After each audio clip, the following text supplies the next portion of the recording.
বন্ধুরা, সবিতা কুমারী কিচেনে হবে এখন অরহর ডাল সিদ্ধ করব নুন হলুদ দিয়ে। নুন দিলাম, হলুদ, ডাল তারকার মধ্যে একটা গোটা মশলা দেবো একটু, আর একটু দেবো জিরা, একটু দেবো হিং,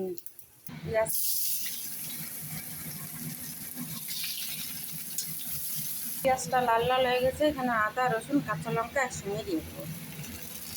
লঙ্কা গুঁড়া, জিরা পাউডার, ধনিয়া পাউডার, নুনটা কম দেবো, নুন দিছি আগে ডালে, একটু হলুদ, এখন দেবো টমাটো। ডালটা হয়ে গেছে, এখন দিয়ে দেবো, মশলাটা হয়ে গেছে, ডালটা দেবো। হচ্ছে অরহর ডালের তারকা ডাল হয়ে গেছে। উপরে একটু ধনিয়া পাতা দেবো, একটু গরম মশলা। তারকা ডাল হয়ে গেল আমার। ভিডিওটা ভালো লাগলে ফলো করো। Bye bye.